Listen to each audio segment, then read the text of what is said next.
Welcome, you beautiful people.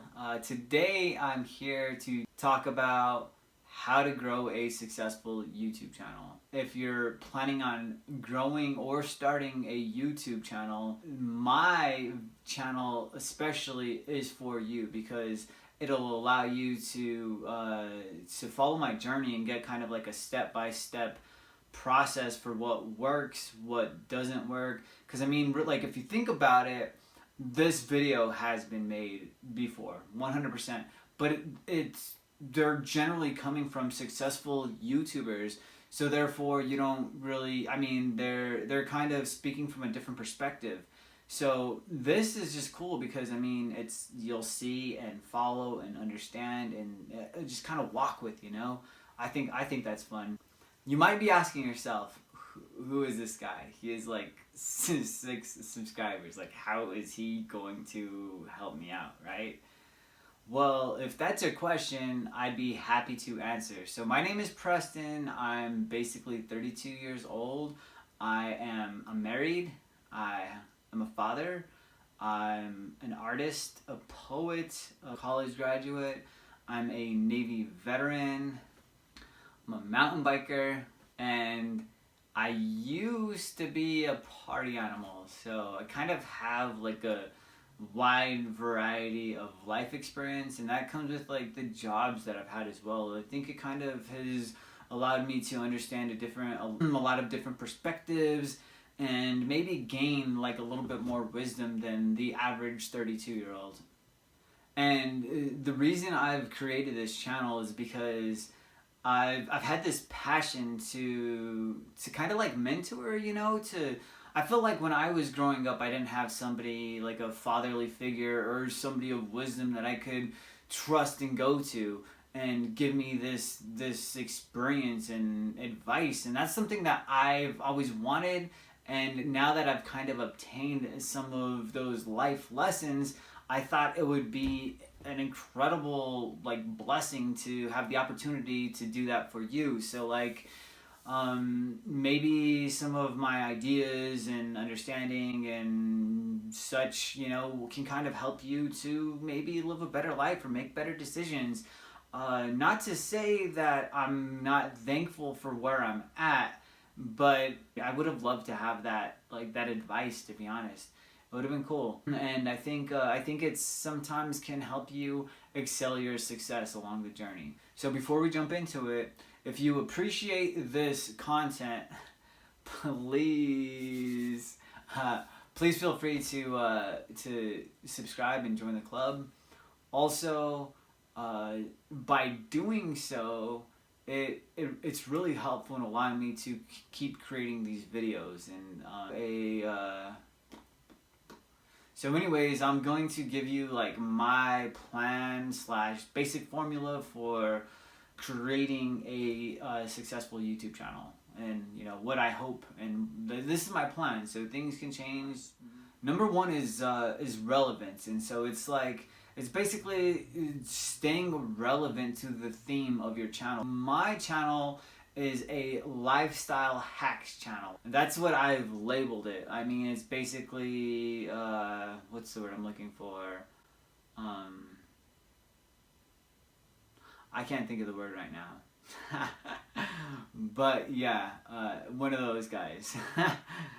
So I want to stay relevant to life hacks, you know, to giving advice and being helpful. And that's what you want to do as well, because if you have too many mixed categories, then it's going to be harder to gain subscribers, because they're going to see that you have this video on one subject and this video on another subject, and yeah, this is kind of part of who you are, but you have to think about YouTube as yourself. For example, whenever you're going on YouTube or you want to subscribe to somebody, you subscribe to them because of what they offer you, not necessarily that you care for them. I mean, maybe that's part of it, but it's generally, if you don't know who these people are, then it's mainly going to be because of what they can help you get to. And if they have, let's say, like mechanic themed YouTube channel, but then they have like dog content, and they have like going for a jog, vlogging. Like those things are just mixed, and you're just kind of like, you know, it's kind of discouraging. Like, do I really want to waste my time subscribing to this channel that I have no idea what kind of content it's going to provide? And you know what? If you have like multiple hobbies, that's cool. Like, nothing's wrong with it. It's actually really easy to create more than one channel. For example, myself, I have a channel based off of exploration, and I've just created another video for that. And so if you're interested in checking out some of my exploring videos, it's like hiking and biking and such, if you're interested in checking out any of those, I'll go ahead and link a video down below. Feel free to check it out. Boom. Number 2. Clarity. I think clarity is extremely important. We have to produce our thoughts in a manner that people can understand, and I am guilty of this. When I don't get prepared, I can easily jump from topic to topic, and that's one thing that you don't want to do in a YouTube channel, because time is money, you know, dollar bills, yo. Excuse me, I'm just kidding. Pretend like I didn't say that. So, but in all reality, though, like, you just need to focus on the material. And one thing that I plan on doing is just kind of brainstorming, doing the whole old school elementary web. From there, going to like an outline and writing up a paper. And then that paper kind of allows me to, like, gives me cues on what to say. And I've already kind of thought about the idea in an organized manner, so therefore I can present it in a proper way. Number 3 is strive for impact. This is my channel per se, but generally when you watch a YouTube video, you're looking for value, rather it's entertainment or information or advice. You're looking for some kind of value. So when you're striving to make an impact, think about, how can I provide value to my viewers? So you kind of have to like step outside of the box and see from a YouTuber's point of view, from their perspective. So for example, what I've done in one video is my iPhone recently started acting slow when the iOS 12 came out. So I did some research, I found out a solution, I figured out a trick to speed my phone back up, and then I made a video about it. I thought that was something of value that I can produce for a viewer in my same position. Number 4 is basically really standard, just like beginning, middle, and ending. I think it's important to start off a video with a question. So that kind of like reels in the viewer and let you know like where you stand with the video, like what kind of information you're going to be providing. I did that in this video, and that's just a simple example. And then, you know, middle is just all the meat, all the content that you're providing. And then in ending it, it's just, you know, it's simple English paper style creation.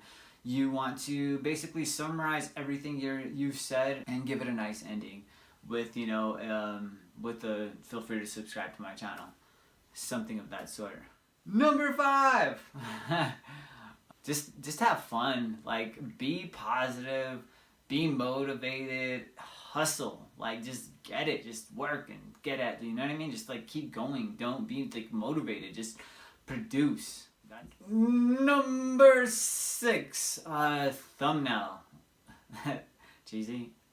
Thumbnail. Yeah, just I'm still kind of figuring out the thumbnail right now. I've heard PicMonkey is a really good app to use to create a thumbnail, but I'm still in the process of figuring out like my best method. I am an artist, so I want to be creative with this and figure out like what works best for me. Maybe one solution for somebody isn't the best solution for another. Once I do figure out like my style to creating a thumbnail, then I will definitely be making a video about that in the near future. Number 7.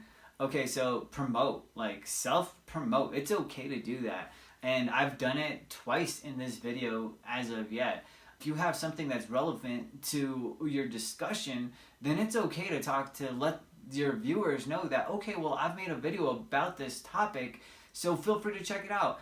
And maybe they watch it, maybe they don't. It doesn't really matter, but it lets them know that you are creating, and maybe it catches their attention to realize that, okay, well, this guy, he has some interesting content. Maybe I don't have time to watch it now, but I would like to watch it later, so I should subscribe and follow this guy and see what other cool stuff he has to produce and what other cool things he's going to be making.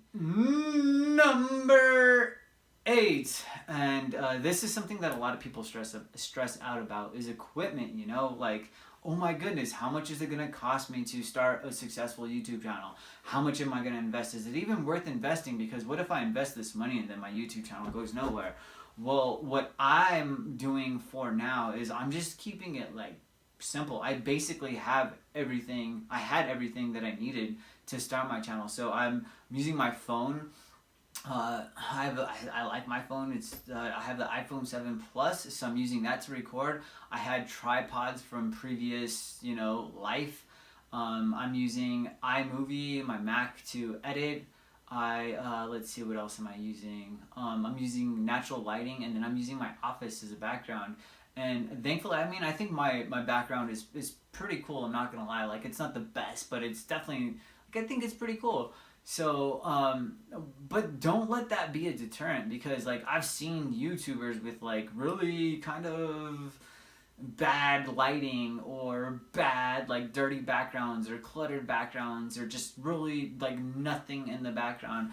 So don't let that deter you, because I've seen people with those types of backgrounds that are 100% successful. They have like 200,000-300,000 plus subscribers. That should not be a deterrent whatsoever. The one thing you do want to do is bring value by thinking about your content in advance and understanding the value that you're producing. That is what is going to really catch people's attention. That's basically my formula and plan that I'm taking, that I'm going to be taking action to create my YouTube channel. I mean, I don't want to get stuck in repetition. I don't want to let that confine me to my creativity. I think as an artist, and if you're filming or you're blogging, well, essentially that's a form of art. So in a sense, you're an artist. It's just like if something's not working, don't let that discourage you. Feel free to explore other options. Feel free to dig down and do some research. Try something new. Try something different. I think one key to success is being creative, being flexible, and adapting, because things are always going to change throughout life, and that is one way to keep on the learning curve. If you've made it this far, I really would like to thank you for watching. I hope you got value out of it. If you enjoyed it, please give it a thumbs up. That's always hands down appreciated.